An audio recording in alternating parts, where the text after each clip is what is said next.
lideramos el camino de la opinión pública y buscamos que la cultura del debate alcance consensos y soluciones a los problemas de nuestro país.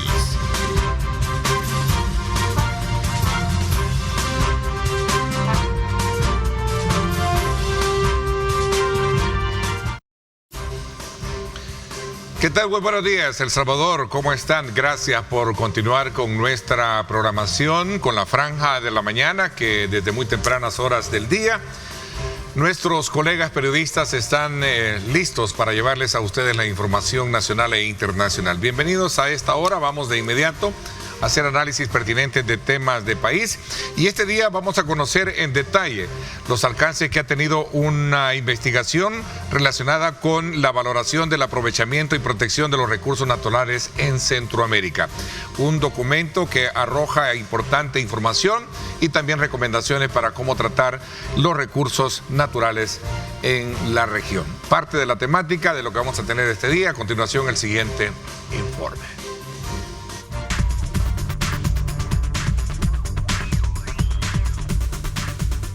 El cambio climático, la degradación de suelos y las afectaciones a la biodiversidad son algunas de las áreas que fueron abordadas por el estudio denominado Valoración del Aprovechamiento y Protección de los Recursos Naturales en Centroamérica. De acuerdo con el informe presentado, Centroamérica es una de las regiones más afectadas por la crisis climática. Por ejemplo, el mar podría aumentar de nivel en los próximos años y muchas personas tendrán que ser reubicadas. Además, los modelos climáticos evaluados muestran un aumento significativo de las temperaturas. Estos cambios no solo afectarían el clima, sino que también intensifican los fenómenos extremos como huracanes y sequías.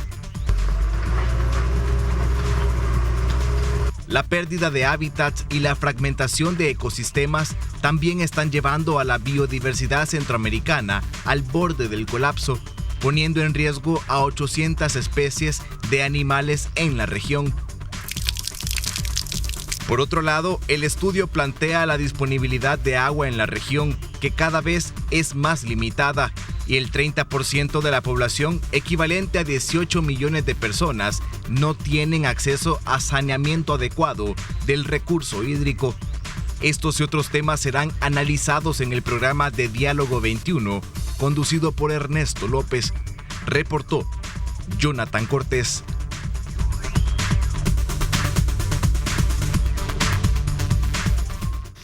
Bueno, ahí está bien planteada la temática que vamos a desarrollar. Le agradezco a usted que está pendiente ya de nuestras redes sociales para compartir sus puntos de vista con relación al tema que vamos a tratar. Quiero darle la más cordial bienvenida a Ingrid Hausinger. Ella es máster en geoecología, coordinadora de ecología de la Fundación Henry Boll. Gracias por acompañarnos. Muy Muchísimas gracias, Ernesto, por la invitación. Muy complacida de estar acá esta mañana con ustedes tocando este tema que justamente para eso hemos apoyado desde la Fundación Heinrich Böll la generación de este informe de la región centroamericana para que tengamos datos actuales que estén basados en la ciencia, en la región, para que podamos discutirlo y poner el tema de medio ambiente en la agenda donde debería estar. Bueno, interesante porque también va en consonancia con toda nuestra política institucional a través de nuestro canal verde, Canal 19, que es nuestro canal hermano, y hemos estado también abriendo este espacio porque creo que es importante hacer valoraciones, más aún como se presenta hoy en día todo el estado climático,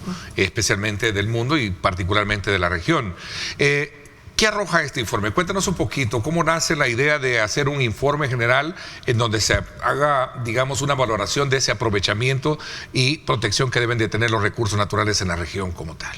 Bueno, el informe lo realizamos en asocio con la Asociación Centroamericana Centro Humboldt, que es una organización que tiene 32 años de existir en la región centroamericana y se dedica exactamente pues, a generar informes ambientales principalmente.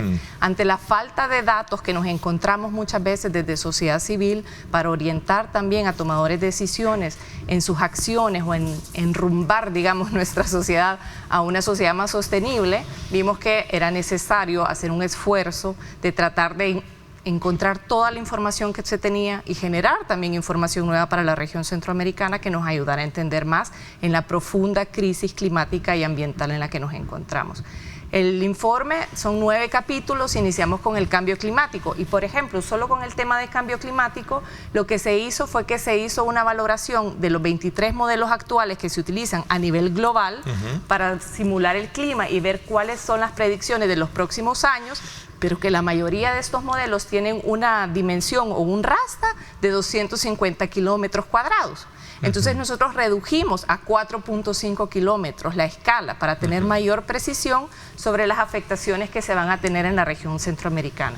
Y se utilizaron más de 70 años de datos para calibrar los modelos, así como monitoreo local de muchas de las personas que son parte de red de monitoreo local en la región centroamericana. A ver, me llama muchísimo la atención cuando parte de los objetivos es lograr obtener información que a lo mejor es muy escasa encontrarla en nuestro medio. Se lo escuché decir en palabras más o palabras menos, ¿cierto? Así es. ¿Por qué? Bueno, gran parte creo que es también la falta de presupuesto para generarla. Sin duda en la región centroamericana existe mucha capacidad técnica para generar grandes informes y datos, pero si vemos el mismo informe, tenemos un capítulo que es sobre las políticas públicas, arroja de que solamente el 1.5% de los presupuestos de Estado, de gobierno, se dedican a los temas ambientales y de eso muchísimo menos a la generación de información. Actualmente en el 2024, si vemos el presupuesto de Estado de El Salvador, ni siquiera un 1%, es más o menos un 0.22% del presupuesto total el que se le asigna al Ministerio de Medio Ambiente. Con esas limitaciones presupuestarias, claramente tampoco se puede generar muchos datos o información relevante que nos ayude a orientar también la gestión de país.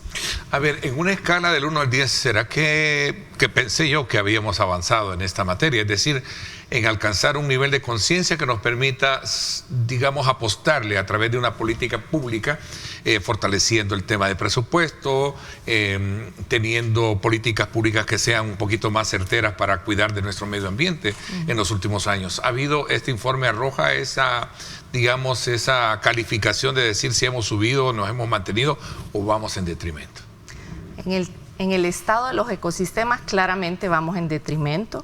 Y si lo vinculamos directamente esto como un resultado de las políticas públicas que se han impulsado en la región centroamericana, pues a otra conclusión no podemos llegar que no han sido las correctas. Porque si hemos tenido degradaciones en los territorios, en los ecosistemas, en las áreas protegidas, pérdida de biodiversidad altísima. Una cosa que sí arroja el documento en El Salvador, en una nota un tanto positiva, es restauración del bosque salado, que El Salvador es en la región, digamos, uno de los principales países que tiene bosque salado de los manglares, y sí ha habido un esfuerzo de décadas ya en El Salvador, mucho de la mano con las comunidades costero-marinas, organizaciones también como la UNES, por ejemplo. Gracias a políticas públicas o ONGs que se van...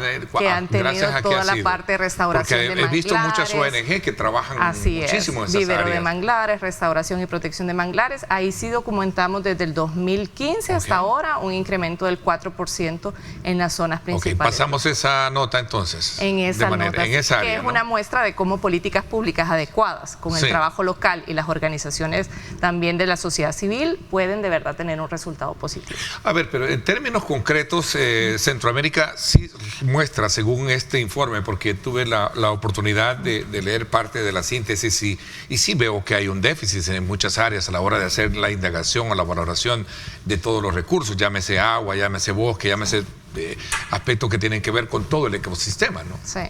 Definitivamente, otro de los datos que es muy interesante es el estado también de abandono en el que están las áreas protegidas.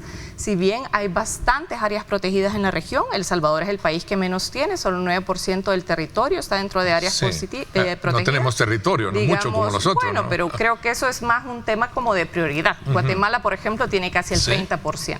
Independientemente, las áreas protegidas, se documentó una pérdida de cobertura forestal de 600.000 hectáreas del 2015 al 2022 y que fueron sustituidas por pastos. Entonces los que incrementaron fueron casi 500.000 hectáreas de pastos dentro de las áreas protegidas, que obviamente hemos perdido entonces esa cobertura forestal. Eso es una muestra del abandono actual en la región total en la que se encuentran las áreas protegidas. A ver, es interesante. Sumo a esto algo que a lo mejor puede crear un una especie de salirme de un poco a la tangente, ¿no?, del tema, pero y en el caso muy en particular de El Salvador, hablemos del capítulo de El Salvador, quizás así por honor al tiempo y corriendo en el mismo. El parque cafetero también, el bosque cafetero representaba también, que si bien es cierto, no eran áreas protegidas, pero eran áreas que sin duda alguna generaban un poco de, digamos, de equilibrio en esa materia, ¿no? Sí, en el estudio también se documenta una pérdida de la zona cafetalera, sobre todo en la parte alta. Lastimosamente ha habido un detrimento fuerte. Esto también tiene que ver nuevamente con el tema de cambio climático y las afectaciones que está teniendo con el café. Como le mencionaba, que en el estudio logramos identificar de manera más precisa las afectaciones del cambio climático en el territorio y hacer proyecciones a futuro. Podemos ver, por ejemplo, que ya el otro año en la región centroamericana estaríamos hablando que tendríamos una temperatura media de 1.5, que es el límite que que se establece o se busca no sobrepasar desde el Acuerdo de París. Y nosotros lo estaríamos alcanzando ya el otro año. Eso es sumamente preocupante y es un dato que de verdad tenemos que tomarlo como una alarma que tenemos que tener presente. Bueno, a propósito, el día de ayer hablaba con una especialista en el área y hablábamos sobre el tema de temperaturas, cómo ha logrado, digamos, tener un cambio muy negativo. Y lo percibimos, lo vemos, estamos todos siempre diciéndonos qué calor tremendo el que tenemos este día, ¿no? Sí. ¿Ustedes lo constatan también en estas partes? Se hizo, como les decía, el análisis desde 1971 hasta la fecha y también se proyectó al 2040. Lo que vimos es que en ya el otro año vamos a tener un incremento de 1.5 y que la temperatura media en la región en los últimos años ha pasado de 25 grados a 27 grados. Es un incremento de 2 grados en la temperatura media. También vimos que las temperaturas máximas hay en regiones o en las partes altas de la región centroamericana que incluso documentamos un incremento de hasta 7 grados Celsius en temperaturas máximas. Obviamente no en la región como promedio, pero en algunos puntos concretos. En general las máximas, que este año, si no estoy mal, tuvimos 41.2 grados en el lago de Huija, ¿no? Una temperatura sin precedentes. Estas temperaturas máximas se espera que incrementen hasta un 0.8% en general en la región. Ok, y es el resultado de todo lo que tenemos. Voy a pedirle al productor que cuando tenga el apoyo respectivo nos lo pueda tirarlo, por favor. Ahí tenemos, esta es una declaración de la que me decía ayer y va concatenado con lo que estamos hablando, Ingrid, ¿cierto? ¿No? 2023 se catalogó como el año más cálido en la historia. El 2024 no se está quedando atrás, dice. Este año hemos iniciado con temperaturas sobre el promedio, ¿no? Así es. ¿Y lo constata este informe? Lo constata este informe y lo precisa para la región centroamericana. También va muy en línea con las actuales investigaciones que se están haciendo del IPCC, que digamos que es como el máximo órgano que genera información sobre cambio climático. Ya llegamos a un incremento a nivel mundial de 1.2 grados. ¿Qué estamos viendo ya a 1.2 grados? Miremos el año pasado, tuvimos más de 12.000 personas a nivel mundial que murieron a causa de la crisis climática directamente vinculadas. Vimos el caso de Meca, donde se alcanzaron arriba de 50 grados y miles de personas tuvieron, y muchas fallecieron. Vimos pérdidas a niveles de millones de miles de dólares a nivel mundial y esto a 1.2 grados. ¿Qué nos espera para 1.5 grados? Y todavía más preocupante es que lo que dice la ciencia es que el cambio climático se está acelerando, que todas nuestras predicciones incluso se quedan bajas o se quedan cortas y que probablemente a nivel mundial vamos a alcanzar los 2 grados para el 2040. ¿Cómo vamos a nosotros estar en 2 grados? A veces no entendemos la poca diferencia que hace medio grado. Pero nosotros como humanos o en la Tierra, la última vez que hubieron 2 grados en comparación arriba de nuestra temperatura media fue hace 3 millones de años. La humanidad nunca ha existido en un planeta con una temperatura arriba de 2 grados. Entonces nos enfrentamos a lo desconocido. Aunque ayer hablábamos que habíamos tenido un récord bateado hoy desde hace no sé cuánto, creo en 1930, creo que hablábamos con Cidia, ¿no? Sí. Saludos a Gustavo también en Usulután, que esta mañana me daba algunos datos muy importantes. ¿Verdad? Sobre esto. Este es el mapa que ustedes plasman también acá, en el cual miren el tema de la temperatura. Esto preocupa, ¿no? Es muy preocupante. Sí. Ahí podemos ver los incrementos de la temperatura, pero también vemos como la zona marino-costera es la más afectada. Y hay otro mapa que muestra también la reducción de la precipitación. Y vemos como sobre todo Honduras y Guatemala van a tener una ampliación de lo que llamamos el corredor seco, porque se va a reducir la precipitación en 200 miligramos, aquí exactamente. Aquí donde vemos toda esta zona roja, esto es donde nosotros predecimos que se va a ampliar el corredor seco. Vemos que El Salvador no tiene tantas afectaciones en el tema de la precipitación, todavía está un poco en verde, sí hay una reducción de hasta unos 200 milímetros anuales, pero no en comparación con Honduras, la zona de Nicaragua y Guatemala. ¿Qué implica el verde, el amarillo, para que nuestro televidente lo entienda? ¿Qué significa? Según el indicador que no lo logro identificar acá. Entre más rojo, mayor es la reducción pronosticada de la precipitación anual. Entonces, cuando tenemos un incremento de las temperaturas y una reducción de la precipitación, es donde nos podemos encontrar con los estrés hídricos, y por eso es que entonces en esa franja que se ve roja, se le llamaría entonces ya el corredor seco, donde tenemos menor disponibilidad de agua, altas temperaturas, y ya tenemos afectaciones también, obviamente, en los sistemas agrícolas. Ok, interesante, muy buena información, sin duda alguna.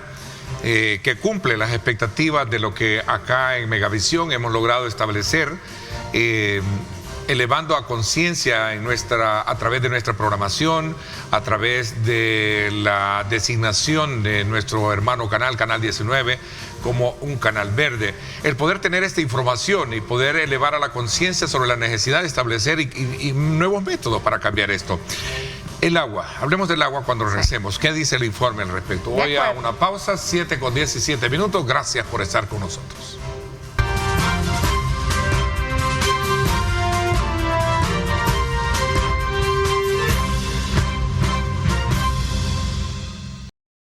Por supuesto, hablando de calidad, es buena hora para una taza de café, y qué rico es disfrutar de café rico, ¿no? El café perfecto de la mañana. Por esa razón, le invitamos a usted a tomar este rico café.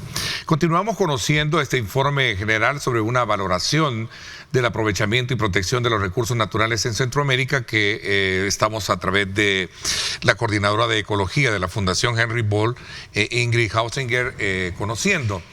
Este informe, aquí lo tengo, ¿no? ¿En qué le beneficia al país tener este informe? ¿Cómo sacar el aprovechamiento de esto? Bueno, como fundación nos interesa generar información y también poner disponible para la sociedad y también para los gobiernos, por supuesto, estos análisis y esta información.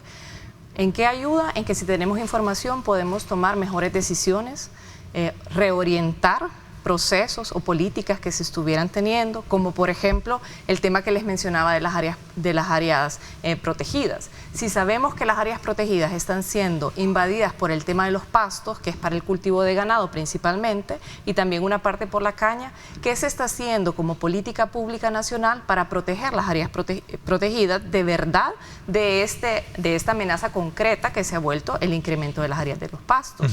¿Qué impactos tenemos en el tema del agua, por ejemplo? Que ahí vamos, a lo que nos quedamos en ese capítulo, antes de irnos al cierre. Cuando lo vemos también de manera regional, el informe utiliza una metodología bastante común para identificar cuánta agua tenemos disponible. Hablamos de que estamos en estrés hídrico cuando una región tiene menos de 1.700 metros cúbicos por habitante anualmente. ¿Qué nos dice? En esta tabla, por ejemplo, nosotros vemos que El Salvador actualmente tiene, si lo movemos un poquito para ver la otra columna, tiene actualmente más o menos arriba de los 4.000 metros cúbicos por habitante por año. Entonces todavía no estamos en un nivel de estrés hídrico. Sin embargo, vemos que se ha reducido en un 50% en la comparación que se hizo del estudio desde el 2016. Entonces, eso es algo sumamente drástico, y también si lo comparamos con los países vecinos, decimos, bueno, 4.000 todavía no estamos en un nivel de estrés hídrico. Claro, pero miremos los países vecinos, tienen 29.000, 54.000 metros cúbicos por habitante por año. Entonces, tienen muchísima más disponibilidad de agua que El Salvador. Además, no solo es cuánta agua tenemos disponible. A ver, geográficamente, ¿no será un punto en contra de nosotros? Somos el país uno de los países más pequeños, con menos recursos. Si no es el afluente de Lempa que tenemos y unos 2 que 3 más también ríos, ¿no? Y eso aparte que Lempa no nace en El Salvador, recordemos que es una cuenca compartida. Entonces, entre Guatemala y Honduras, ¿no? De Guatemala y de Honduras para la protección del río Lempa. Justamente la cuenca del Lempa ha perdido más del 24% de cobertura durante la investigación que se hizo y ha tenido un deterioro tremendo, con reducciones también en los caudales. Entonces la cuenca del río Lempa debería de ser la prioridad de protección para el país, y ver la situación de detrimento que se encuentra nos obliga como país a tratar de entablar relaciones hidrodiplomáticas, podríamos decir, con Guatemala y con Honduras, porque dependemos del río Lempa. Casi 90% de manera directa e indirecta del país depende de la cuenca del río Lempa. Se ha estudiado en este documento el Plan Trifinio, un plan que comprende precisamente la conservación de muchos recursos, hablando en esos términos. Se menciona el Plan Trifinio como parte de las iniciativas que existen, que es única a nivel mundial, creo que solo hay 2, donde existe una cooperación entre países vecinos de manera trinacional para la protección de una cuenca.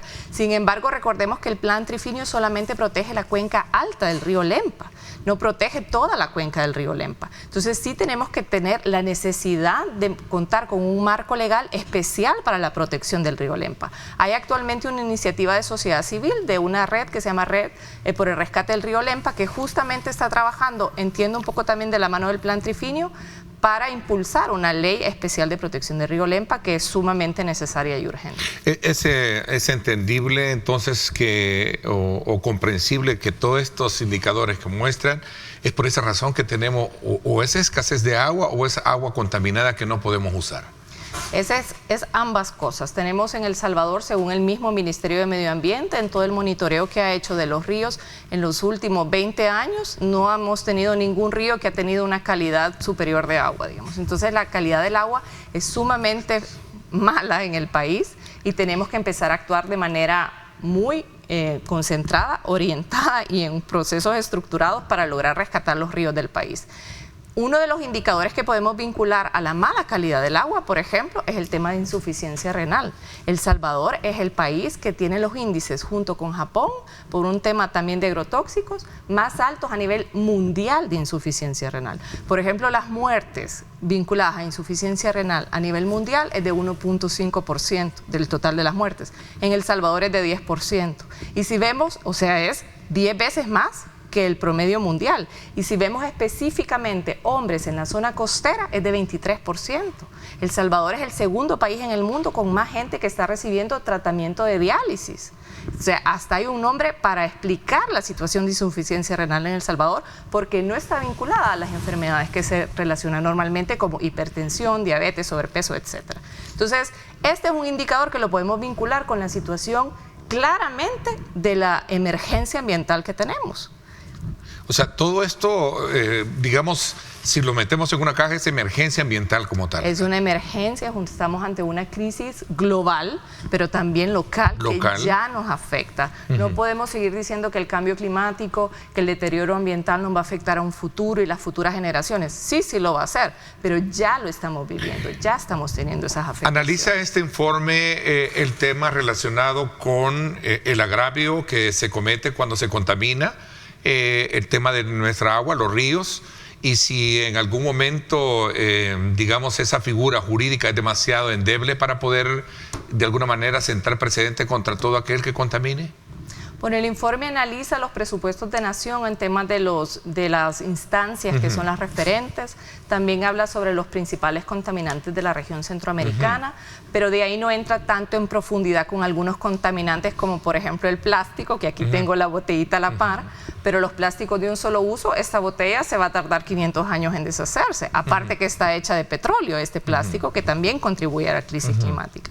En esos detalles no entramos, tampoco en el tema de los agrotóxicos, simplemente por falta de recursos, la verdad, y porque tiene que generar todavía esa información, que debería ser una de las prioridades, saber cuánto plástico estamos consumiendo acá en la región centroamericana. A ver, cuando hago referencia es porque hemos visto, de hecho, hemos tenido una serie de reportajes poniendo en tela de juicio el grado de contaminación a las veces en la que se entra por parte de la irresponsabilidad que se comete. Y vemos que las leyes están hasta cierto punto ahí, ¿verdad? apartadas solo viendo que eso sucede, pero no se siente un precedente. ¿Cuál es la experiencia que se puede tener en esa materia respecto a otros países que no tienen ese tipo de problemas o flagelo ambiental? Bueno, si vemos, por ejemplo, hay leyes que todavía no tenemos una ley de cambio climático, por ejemplo. Hay un plan nacional, pero no hay una ley. También, por ejemplo, la ley de agrotóxicos no se actualiza desde hace más de 30 años. Es decir, que no se ha prohibido ninguna nueva toxina que genere cáncer o daños como en la insuficiencia renal, y no se ha actualizado con el estado de la ciencia desde hace 24 años. Aquí todavía se permiten agrotóxicos que están prohibidos en Europa desde hace 15, 20 años. Entonces estamos en una situación donde sí falta marco regulatorio, como por ejemplo, los agrotóxicos, y otros donde sí tenemos y no se cumplen, ¿verdad? Tenemos ambos casos. Wow, interesante todo lo que versa el contenido de este informe. Interesante. Vamos a las preguntas de nuestro público. Ahí tenemos una. Dice, buenos días, ¿qué opinión tienes sobre la minería de Guatemala que va a afectar los ríos nuestros? Creo que para complementar, los ríos nuestros, ¿no? Bueno, me imagino se están refiriendo a la mina Cerro Blanco, que ¿sí? es la que se encuentra apenas 10 kilómetros de la frontera de El Salvador. Es una mina que está propuesta para hacerse a cielo abierto. Sería la mina más grande de la región centroamericana en caso que se lograra obtener el permiso. Actualmente el nuevo gobierno o el gobierno entrante de Guatemala ha puesto un paro a esta mina y le canceló el permiso de la actualización ambiental que había solicitado y le ha pedido que lo vuelva a hacer. No ha cancelado todavía la licencia minera, pero le ha pedido a la empresa minera, que es una minera canadiense, que vuelva a hacer ese estudio porque estaba deficiente el estudio. Entonces, esto nos da tiempo y esperamos también, por ejemplo, que el gobierno de El Salvador se active para exigir que ese estudio que va a presentar la empresa minera tome en cuenta las afectaciones, por ejemplo, que tendría este caso para El Salvador. Vamos a esta otra pregunta, que dice así. Veamos. ¿Podemos decir que en el país hay calidad de agua en la que tomamos? Bueno, depende de dónde vivamos. Depende de dónde vivamos. Obviamente la gente que vive en las zonas rurales no tiene acceso muchas veces a agua ni siquiera clorada o filtrada porque no tiene las conexiones. Casi 70% del país sí tiene conexión a los servicios de agua del país, pero de la calidad depende mucho también de dónde vivamos. En el interesante. Voy a hacer una pausa, regreso con usted. Gracias por estar con nosotros y desde luego seguimos tomando como referencia preguntas que usted nos está haciendo llegar y sobre todo tratando la manera de comprender cuál es el rol que también en materia educacional debemos jugar nosotros frente a esto, porque una cosa es la política pública, otra cosa es la cooperación, otra cosa es el actores como las ONG que apoyan muchísimo, pero también hay un factor humano detrás de todo esto que también juega un papel importante, ¿no? Sí. Vamos a hablar de eso cuando regresemos. Gracias por estar con nosotros. Volvemos.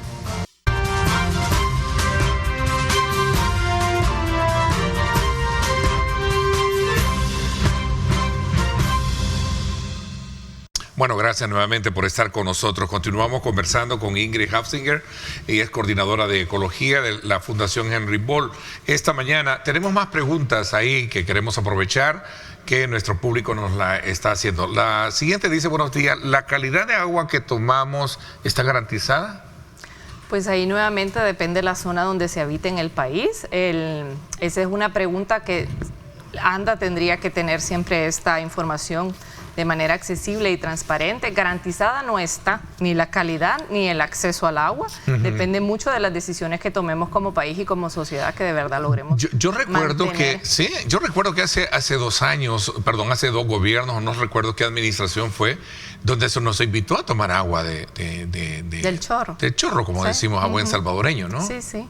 Bueno, clorada y filtrada va, ¿no? Eso sí, pero depende también del estado de las tuberías, hay otros contaminantes. Depende de muchos factores, ¿no? Hay un estudio ahorita que acaba de sacar también la UCA. Bueno, nuestro estudio lo pueden descargar gratis.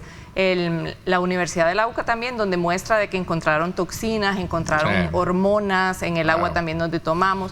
Obviamente toda la hormonación que tenemos, mucho las mujeres para la planificación familiar, eso también sale por el pipí y eso entra dentro de los mantos acuíferos. Entonces también ya se encontraron hormonas en el agua de la zona capitalina de San Salvador. Interesantes datos lo que estamos teniendo esta mañana. Saludos cordiales, dice por ahí. ¿Qué rol debería de jugar el Parlamento Centroamericano en el tema del Cerro Blanco? volviendo a la mina. Sí, pues debería de ser un tema prioritario porque estamos hablando de la paz en Centroamérica. ¿Se imaginan esta mina de verdad logra empezar la explotación a tan solo unos kilómetros de El Salvador, a unos metros de vertientes que llegan a Los Túa y luego al lago de Huija? Y si esta mina llegara a tener un accidente en la pila de relaves filtrados que está proponiendo, que sería más alta que el edificio más grande actual de la ciudad de Guatemala, sería la segunda más grande de Latinoamérica, si esa pila se llegara por alguna cuestión a fracturar, llegaría al lago de Huija en cuestión de media hora. Y eso sería una contaminación permanente que no la podríamos remediar. Entonces, de eso generaría inmediatamente conflictos entre los países. Por supuesto, ¿quién va a asumir estos cargos en caso que la mina tenga o genere, sin duda va a generar, detrimento al ecosistema donde está, ¿no? ¿Cómo va a ser la relación entre El Salvador y Guatemala en esta relación? Entonces, el Parlamento Centroamericano creo que debería de verdad asumir un rol de liderazgo para llevar estas negociaciones entre El Salvador y Guatemala para asegurarse que la mina Cerro Blanco no entre en funciones. Bueno, me gustó mucho el término para mantener y asegurar la paz en Centroamérica, porque el agua, según las predicciones de algunos ecologistas, es que algún día va a ser factor de guerras también. Ya lo es en el mundo, ya lo es, ¿no? Pero ahorita en Centroamérica, como todavía sentimos que tenemos suficiente agua, pero ¿qué va a pasar cuando El Salvador nos quedemos de verdad sin agua? Y el río Lempa esté en un estado tan terrible que ni siquiera podamos sostener la vida en el país. ¿A dónde vamos a ir? ¿Qué le vamos a decir a Guatemala? ¿Qué le vamos a decir a Honduras de dónde viene nuestra agua? El Salvador es hidrodependiente. Todo el agua que nosotros necesitamos viene de los países hermanos.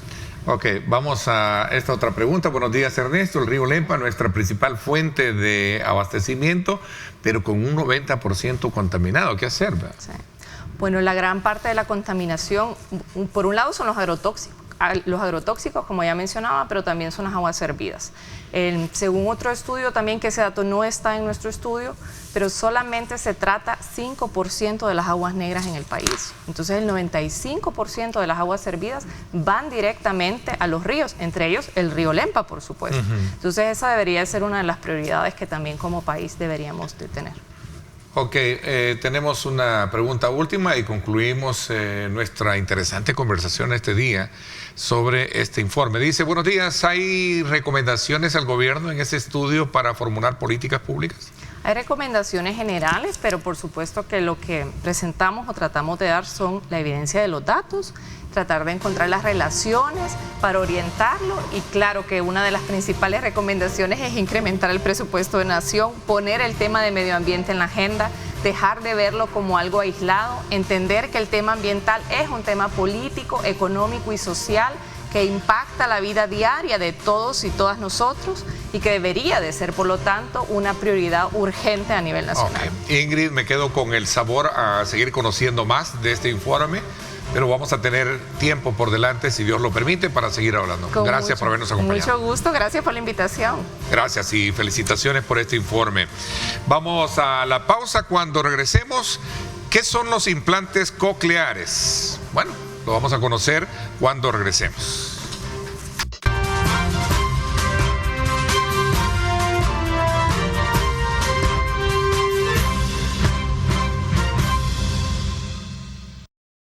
Bueno, gracias nuevamente por estar con nosotros. Continuamos en esta segunda parte del programa y quiero darle la más cordial bienvenida a la presidenta del Instituto Salvadoreño de Rehabilitación Integral, ISRI, a la doctora Ligia Gallardo Alvarado. Bienvenida, gracias por acompañarnos, doctora. Gracias, Ernesto. Buen día a la población salvadoreña y es un gusto estar en este espacio. Mire, cuénteme antes, ¿qué papel está jugando en este nuevo contexto de fusiones, de nuevos roles, de integración de instituciones?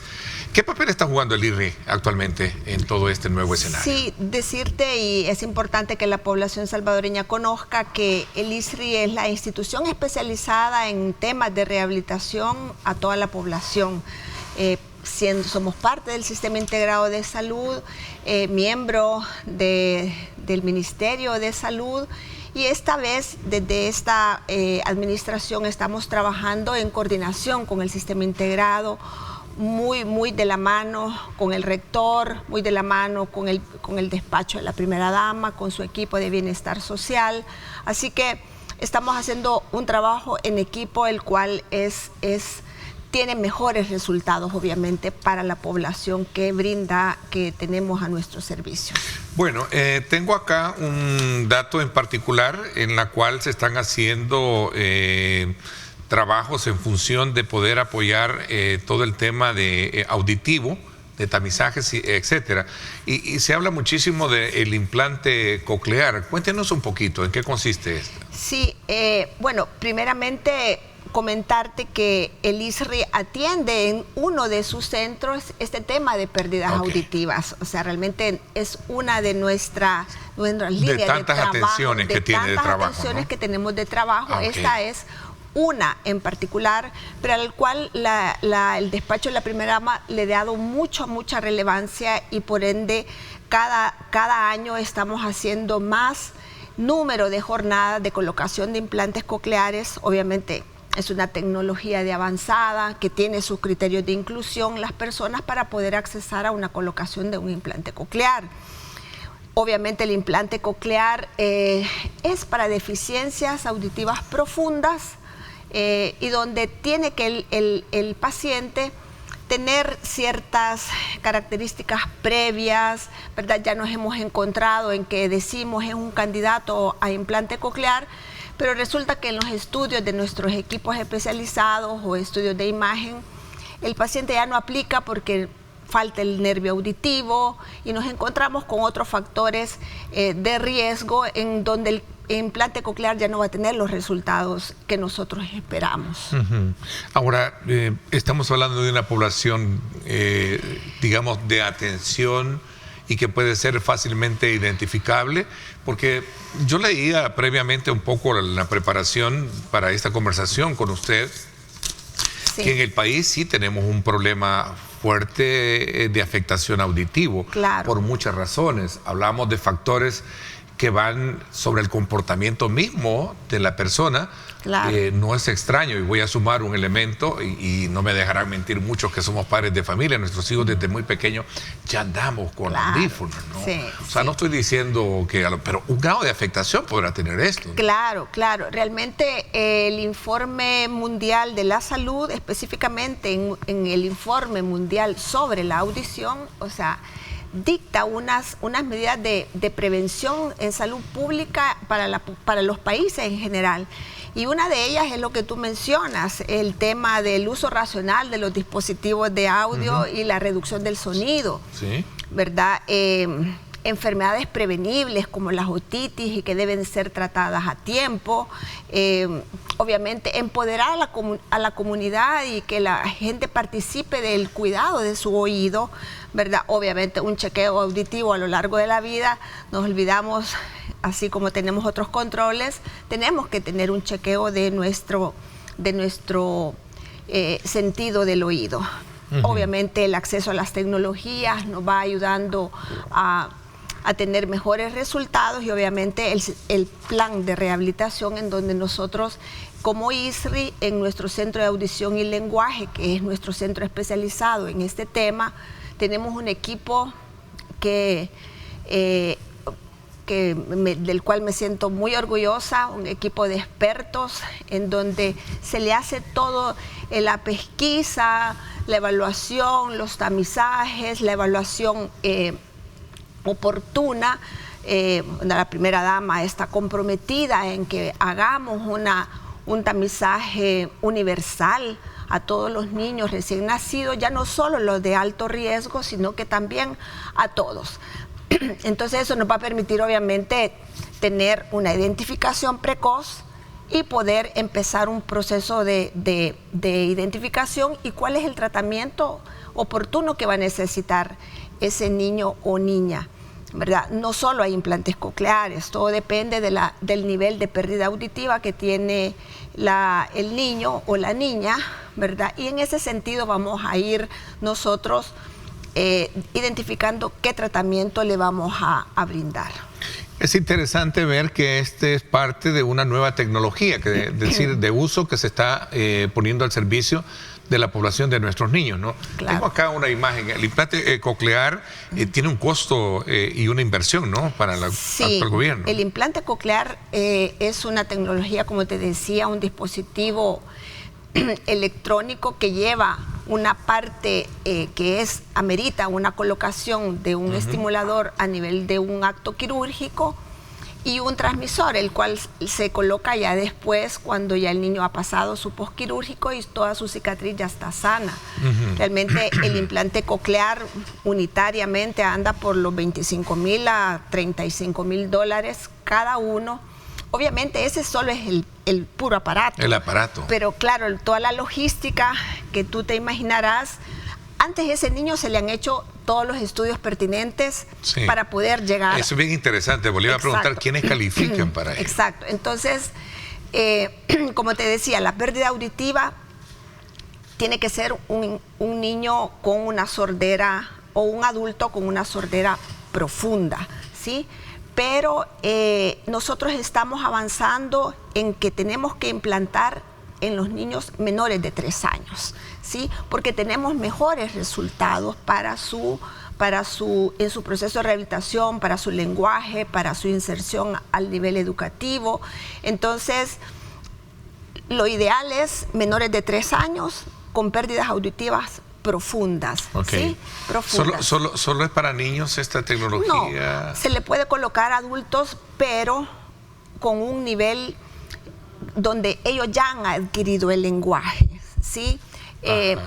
Tenemos pocos resultados realmente cuando nosotros colocamos un implante coclear con edades arriba de 6 años o adultos, ¿verdad?, en los cuales nunca habían podido establecer un lenguaje, ¿sí? Entonces los resultados se hacen más cortos, ¿verdad?, lastimosamente. Entonces, no a todos, hay ciertos criterios de exclusión también para la colocación de implantes cocleares, como el nivel neurológico que pueda tener el niño, ¿sí?, alguna anomalía congénita, accesorio, problemas psiquiátricos, alguna deformidad en particular dentro de donde se hace la colocación del acto quirúrgico, entre otros factores de exclusión.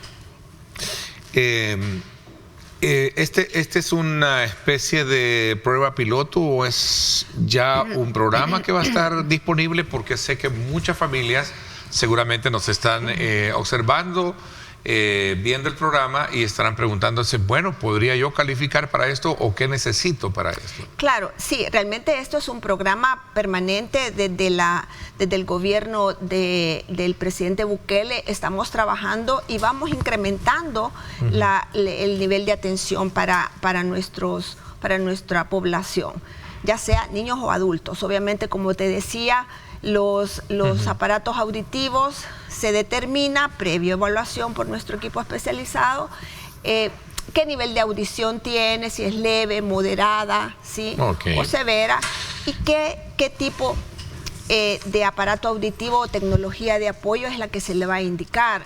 Obviamente hay otros factores que son muy importantes y que nosotros le hacemos mucho énfasis, es el tema del apoyo de la familia, ¿sí?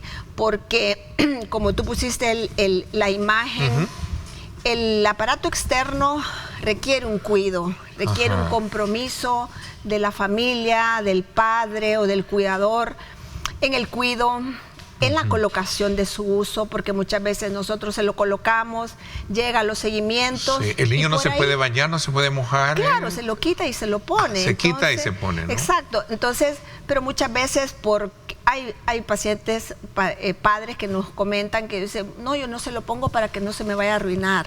Sí. Entonces, y no se trata de eso, se trata del uso permanente para poder sacar el máximo potencial en ese momento. Estos niños que recientemente implantamos, todos son de 3 años o menos. Entonces, vamos logrando a esa meta de que la edad sea lo más pronto posible para poder tener los mejores resultados en el proceso de rehabilitación, y obviamente eso lo va a ayudar al niño a adquirir más rápido su lenguaje, su inclusión al sistema educativo, a jugar con sus pares, y obviamente le va a permitir a ese niño en un futuro, obviamente si Dios lo permite, ser un ciudadano productivo para el país. Un profesional ya con ese auxilio. Quizás debía haber comenzado. ¿Se nace con el problema para poder tener este acceso a esta tecnología o es una pérdida que puede ser congénita o puede ser, no sé? Puede ser adquirida. Sí, realmente nuestros niños que recientemente los implantamos tenían ya un problema prenatal, ¿verdad? O sea, un tema congénito. Hay diferentes etapas. ¿Hay algún niño, perdón que le interrumpa, doctora, pero voy a correr un poco en el tiempo? ¿Habrá un caso de un pacientito, un niño que a lo mejor ya venga con un problema que no se pueda adaptar? Exactamente. Entonces, por ejemplo, justamente en esta última experiencia nos encontramos a un niño que le íbamos a colocar el implante, ya estaba preparado y en el estudio de imagen vimos que no tenía nervio auditivo. Entonces realmente nos dio mucha tristeza porque le tuvimos que decir que no, ¿verdad? Entonces, porque hay ciertos factores como esos imprevistos que uno realmente piensa de que es un buen candidato, pero hay otros factores como estructurales que en ese caso en particular no nos permitiendo implantarlo. Entonces, obviamente, vamos a ofrecer otras alternativas para la cual el tema de la rehabilitación nos permite, ¿verdad? O sea, la forma de comunicarnos, tenemos otras formas de comunicarnos, obviamente ya la audición puede ser que en este caso que te comento en particular sea difícil. Ok, me decía de que juega un rol muy importante esa visión y todo el trabajo que se lleva a cabo desde el despacho de la primera dama, ¿no? Sí, trabajamos coordinadamente. Obviamente el ISRI, nosotros hacemos los tamizajes a nivel nacional en conjunto con el Ministerio de Salud y los de las referentes, la población que las referentes de bienestar social también identifican en el territorio. Las evaluamos en el ISRI o en algunos centros de atención, porque el ISRI también tenemos 2 centros en Santa Ana y San Miguel, donde también podemos hacer una evaluación, un tamizaje rápido para identificar algún tipo de pérdida auditiva. Ya si vemos que hay una pérdida auditiva, nos venimos al Centro de Audición y Lenguaje para profundizar en el tratamiento y hacerle otros estudios más especializados. Bueno, voy a tocar otro tema, pero que hablando un poquito de todo el grado de atención y la apuesta que tiene el ISRI, ¿no? Supe de unas hidropiscinas que también se inauguraron recientemente, ¿no? Sí. Que es parte también de ese portafolio de atención y apoyo que tienen para... Sí, como te decía, el ISRI es el Instituto de Rehabilitación Especializado del Sistema Integrado de Salud. Prácticamente somos únicos, nuestros servicios son totalmente gratuitos. Tenemos 8 centros de atención en Santa Ana y San Miguel. Y justamente el tema de los procesos de rehabilitación y habilitación en nuestros niños y adultos, uno de los temas importantes es la hidroterapia, todo el beneficio que tiene el agua per se. Obviamente esta piscina está totalmente climatizada. Es un proyecto con el apoyo del señor ministro de Salud y de la primera dama para poder llegar a tener un espacio como este tan de último nivel, ¿no? Porque nos permite a través de esa ventana poder evaluar la marcha, las dificultades que tienen nuestros pacientes, tanto niños como adultos, para moverse y poder identificar y mejorar después algunos planes de tratamiento y continuar en su proceso de rehabilitación. ¿Planes, proyectos para lo que viene? Sí, primeramente, obviamente, terminar fortaleciendo este tema de la detección, de la identificación de las deficiencias auditivas. En general, tenemos próximamente, obviamente, la activación, Ernesto, de estos implantes cocleares que colocamos hace un par de semanas. Ahorita los niños están en proceso de recuperación y junto con el despacho de la primera dama vamos a hacer la activación que se hace a nivel satelital con la empresa donde se compran estos implantes y poder hacer la activación. Es el primer sonido que van a tener los niños y luego ellos entran a un proceso de rehabilitación en nuestro centro. Qué interesante, sobre todo cuando se trata de ver una población que necesita de una atención especializada, claro, que en este caso es el ISRI, ¿no? Sí. El encargado de llevarla a cabo. Exactamente. Bueno, el tiempo se me fue y quiero agradecerle, doctora, que nos haya acompañado y nos haya dado, desde luego, los pormenores acerca de este nuevo programa. Cualquier cosa, la persona puede abocarse en el interior de la República a las sedes que se tienen. Exactamente. ¿Verdad? Y también al Ministerio de Salud para poder tener la... Sí, y ellos nos lo refieren a nosotros. Y ellos lo refieren a ustedes. Sí, exactamente. Gracias por habernos acompañado. Un gusto, Ernesto. Gracias a ti por el espacio. Ha sido un gusto también estar con usted, doctora. Gracias por mi parte. Quiero invitarlos a que no se pierdan Pulso Ciudadano esta noche con Julio Valdivieso. No se lo pierdan, 9 de la noche por Canal 19, 8 de la noche por Canal 21. Gracias por mi parte, eso es todo por hoy, pásenla bien y como siempre recuerden lo más importante, amar a Dios sobre todas las cosas. Lideramos el camino de la opinión pública y buscamos que la cultura del debate alcance consensos y soluciones a los problemas de nuestro país.